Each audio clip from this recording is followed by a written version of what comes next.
Les vraies voix Sud Radio, le coup de projecteur des vraies voix.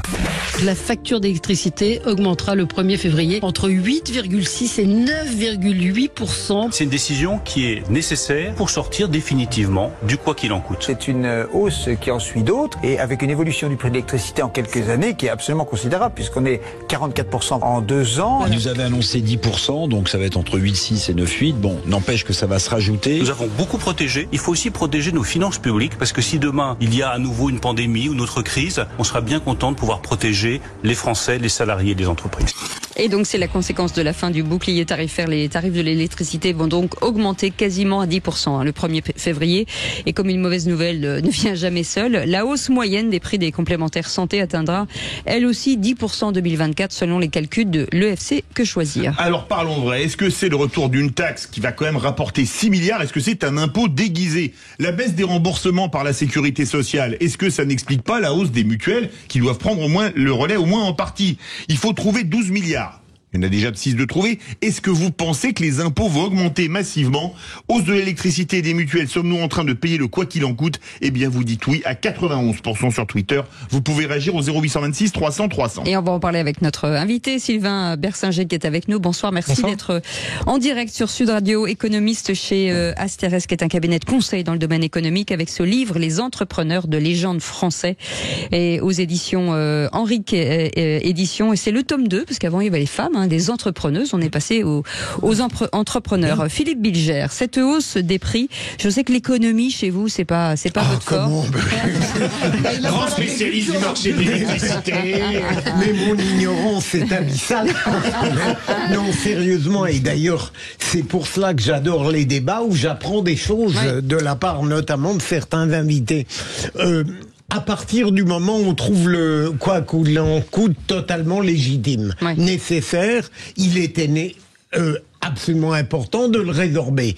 Simplement, là où vous avez totalement raison de douter de ma compétence, ma chère Cécile, c'est que je ne saurais pas dire si ces augmentations que vous venez d'évoquer étaient nécessaires, si on pouvait utiliser d'autres moyens, user d'autres chemins pour résorber le quoi qu'il en coûte. Ça, j'avoue mon interrogation. C'est tout. François Bah, écoutez, le quoi qu'il en coûte, il avait un prix, mais on le savait tous. Moi, j'ai fait partie de tous les gens. On espère toujours. Hein.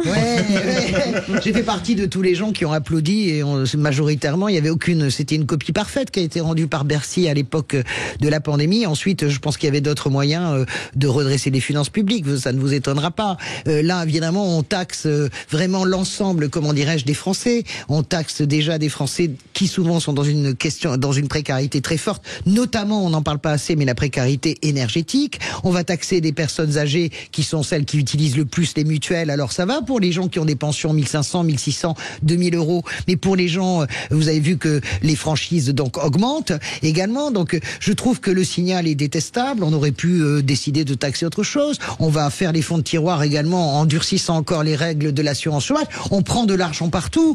Je comprends bien qu'il faille combler les trous, mais attention à la colère. Regardez en Allemagne, le ministre des Finances, de l'économie et des finances a dit il manque 12 milliards. Qu'est-ce qu'on a fait? La taxe sur le GNR. Résultat des courses, ça fait 3 semaines que l'Allemagne est bloquée par les agriculteurs. Attention au sentiment d'injustice. Il y a l'économie et il y a le réel, il y a le ressenti, il y a l'économie, il y a ce que ça envoie. Ce que ça envoie, c'est détestable pour 75% des gens. Voilà. François de Rugy, est-ce que c'est la fin du quoi qu'il en coûte que maintenant on rembourse? Oui, d'une certaine façon. Bruno Le Maire, je pense, l'a bien expliqué. C'est un peu un retour à la normale qui fait mal. Mais moi, quand j'étais ministre, j'ai vécu déjà une augmentation assez forte des prix de l'électricité et j'avais cherché par tous les moyens de l'amortir, de la réduire. Et je me souviens, le PDG d'EDF de l'époque avait dit sur une autre antenne « Ah, mais il y a qu'à baisser les taxes. Si l'État ne veut pas que les prix augmentent, il n'entendait pas que lui, EDF, fasse un geste. Donc c'était à l'État de baisser les taxes. » Et le journaliste lui demande « Ah bon, mais comment on fait pour financer ?» Il dit « Il y a qu'à augmenter les taxes sur les carburants. » Vous voyez la popularité d'une telle mesure. Si aujourd'hui on disait plutôt que d'augmenter les taxes sur l'électricité, on va les augmenter sur autre chose. Moi je pense le fait qu'il soit plus là n'est pas par hasard. Ce qui ne serait pas forcément plus populaire d'ailleurs, mais à mon avis plus vertueux économiquement, serait d'essayer de réduire les dépenses. Mais vous avez remarqué que même dans la conférence de presse du président de la République il y a quelques semaines, moi j'ai plutôt entendu des dépenses supplémentaires que des annonces de vraies économies. Il a d'ailleurs dit, le président, c'est un peu sa ligne économique. Oh, mais on va payer la dette par la croissance. Mais encore faut-il qu'il y ait de la croissance économique. J'ai donné tout à l'heure des exemples où malheureusement en France on produit moins. Donc c'est ça le débat, il devrait être là-dessus plutôt que de se focaliser juste sur cette hausse qui encore une fois fait mal. Sylvain Bersinger, on rappelle que vous êtes économiste chez Asterès, c'est un cabinet de conseil dans le domaine économique. Bersinger-Torix chez Astérix. C'est ça que j'ai. C'est Asterès, ne vous inquiétez pas. Ça fait très sérieux en plus. La fin du quoi qu'il en coûte, là c'est que le début des augmentations d'impôts, parce que en fait c'est pas l'électricité qui a augmenté, c'est une taxe qui a été rétablie, et une taxe à 6 milliards quand même. Oui, bien sûr, c'est une augmentation des impôts qui fait suite à une baisse. Donc c'est un peu, disons, une sorte de retour, entre guillemets, à la normale.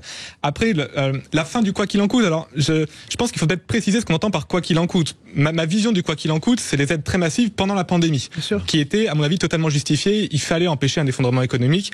Et après, on a eu une autre phase 2022, où il y a eu notamment le bouclier tarifaire, qui a coûté très cher. Je ne sais pas si on peut encore parler de quoi qu'il en coûte à ce moment-là. À mon avis, le quoi qu'il en coûte s'arrête à la fin de la pandémie. Mais on peut en discuter. Je suis d'accord, moi. A priori, oui. Moi, je trouve que... Même s'il s'arrête, il faudra le rembourser un jour. Enfin, peu importe. Oui, non, mais il n'était pas payé. Je suis totalement d'accord qu'il y a une question. En fait, il y a une sorte de quadrature du cercle entre les demandes sur le pouvoir d'achat, sur les déficits publics, sur les services publics que veulent recevoir les Français. Donc, on a une équation assez complexe. Mon sentiment, c'est qu'on aurait pu être plus économe sur le bouclier tarifaire, qui a coûté extrêmement cher. On parle quand même de dizaines de milliards d'euros qui ont coûté à l'État et qui ont bénéficié à toute la population. Et je suis assez d'accord avec ce que disait Madame. On devrait essayer, dans le contexte actuel, de plus cibler les mesures sur les ménages qui sont vraiment vulnérables. Typiquement, les cadres supérieurs parisiens peuvent payer un peu plus cher leur électricité ou leur plein d'essence. Et le problème des mesures type quoi qu'il en coûte, ou des mesures type baisse de TVA sur lesquelles moi je suis assez sceptique, c'est qu'elles touchent tout le monde. Ça bénéficie absolument à tout le monde et ça coûte à l'arrivée très cher. Moi, j'aurais été plutôt favorable à des mesures où on laisse les prix augmenter pour la plupart des ménages, et les ménages qui vraiment sont étranglés, parce que voilà, les ménages modestes, les ménages ruraux, les ménages qui se chauffent à l'électricité, pour qui voilà, c'est vraiment difficile, qui sont d'une précarité énergétique, là on met de l'argent. Et on aurait pu, à mon avis, avoir des aides pour les Français qui en ont besoin, qui auraient coûté beaucoup moins cher. Et donc maintenant, on se retrouverait avec un peu moins de dette publique. Donc je pense qu'il faut des aides pour les ménages qui en ont besoin, mais il faut des aides, à mon avis, plus ciblées et sur des ménages qui ont une certaine aisance financière et qui sont moins impactés, parce que ce que vous disiez est très vrai. Moi, j'ai fait mon petit calcul, cette hausse de 10% de l'électricité, ça va réduire de 6% le pouvoir d'achat des 10% des Français les plus modestes, mais seulement de 0,6, je crois que je me suis trompé, 0,6% le pouvoir d'achat des 10% des Français les plus modestes, mais seulement de 0,2% le pouvoir d'achat des 10% des Français les plus aisés, qui consacrent une part moins importante de leur budget à l'électricité. Donc je pense que dans le contexte actuel, où tous les ménages ne sont pas touchés de la même façon, il faudrait essayer de plus calibrer les mesures, en fait. Est-ce qu'il y a pas est-ce que pour vous, il n'y a pas en plus une forme d'injonction paradoxale, ce mot je l'aime beaucoup, dans le fait qu'en réalité, d'un côté, on explique qu'il faut absolument s'équiper entièrement en tout électrique, et le fait que cette augmentation, on se rend pas compte de ce que ça représente. J'en parlais avec un copain qui a 3 enfants et des ados, et puis des ados un peu grands et qui font des là. Il en est à 350 € d'électricité par mois. Donc c'est complètement énorme en réalité. Ça coûte cher les mômes, quand vous en avez 3 qui utilisent, etc. Il en sait quelque chose probablement, François. Mais je veux dire par là que c'est plus cher que le caddie d'alimentation. Il n'y a pas quelque chose de, et François, j'aimerais l'entendre aussi là-dessus, ancien patron de l'écologie aussi. Il n'y a pas une injonction paradoxale à nous dire équipez-vous tous en électricité avec ce coût de l'électricité qui flambe. Sylvain Bersinger. C'est vrai que, par exemple, la voiture électrique qu'on peut brancher chez soi, si l'électricité coûte plus cher, c'est moins incitatif. Ça reste beaucoup moins cher que le plein de carburant. Je suis d'accord. Il faut le redire à nos auditeurs, parce que beaucoup de gens là-dessus, malheureusement, sont trompés par des fake news ou par des informations tronquées. Même avec cette augmentation, faire son plein d'électricité chez soi pour une voiture électrique coûtera beaucoup moins cher pour le kilométrage équivalent qu'un plein d'essence à la station. Non, je suis tout à fait d'accord, mais c'est vrai que sur le côté injonction contradictoire, vous avez un petit peu raison. Le problème, c'est quand on veut trouver des recettes fiscales, arrive forcément un moment où on tape dans une dépense, une catégorie où tel ou tel ménage va dire bah oui, mais pour moi ça c'est important. Alors on veut taxer les carburants parce qu'on se dit ça pollue, c'est importé, etc. Mais il y a plein de ménages pour qui c'est indispensable de prendre sa voiture. Donc je suis d'accord qu'il y a un côté injonction contradictoire, mais quand on veut essayer de renflouer un peu les caisses de l'État. Pourquoi vous tapez pas sur les revenus les plus élevés, impôt sur la fortune? C'est un peu ce que je disais jusqu'à présent. Taxation, mais c'est ce que vous avez dit très bien, mais allons-y carrément. Taxation sur les produits financiers. Pourquoi est-ce qu'on a ce bouclier? On peut pas tout financer avec l'impôt de solidarité sur la fortune, même s'il était rétabli. Je n'ai pas dit que ça. La taxation sur les milliards par an. Mais là, on parle déjà rien que sur ça de 6 milliards. Le bouclier tarifaire sur l'électricité, si j'ai bien entendu ce qui a été dit, pas simplement par Bruno Le Maire, par la presse, c'était 30 milliards sur l'année dernière, sur une seule année. Donc, faut quand même se dire, voilà, les masses budgétaires sur lesquelles on joue. Mais pourquoi la France n'arrive jamais à faire des politiques ciblées comme ça, au nom de l'égalité? Elle impose des charges à tout le monde. Alors, je ne sais pas si c'est typiquement français. Je pense que les autres pays font des mesures assez similaires. Je pense que les mesures un peu générales ont le mérite d'une forme de simplicité. Et le problème, c'est quand vous faites des choses ciblées, il y a forcément une catégorie de ménages qui est juste à côté de la cible et qui dit pourquoi pas moi. Donc politiquement, c'est pas forcément facile. Et notamment les classes moyennes. Et je sais que c'est une préoccupation. Il l'a dit à plusieurs reprises de Gabriel Attal, qui dit attention, si on ne fait que des mesures ciblées sur les premières tranches, les personnes revenus les plus modestes, ça veut dire que les classes moyennes se disent nous on trime, on travaille, on paye plein pot, alors que nos revenus ne sont pas très importants. Et se dire que ça va être que les plus riches qui vont payer, on sait bien que l'équation budgétaire à la fin ça marche pas. Quand on dit ça, en fait, on dit c'est tout le monde, les classes moyennes qui vont payer. Est-ce que finalement, selon votre regard d'économiste, est-ce que finalement la bonne solution, ça serait pas de redécouper les tranches d'impôts, d'imposition, d'en faire justement pour pouvoir de l'impôt sur le revenu. Oui, de l'impôt sur le revenu pour en faire justement pour pouvoir procéder, ce que disait Philippe.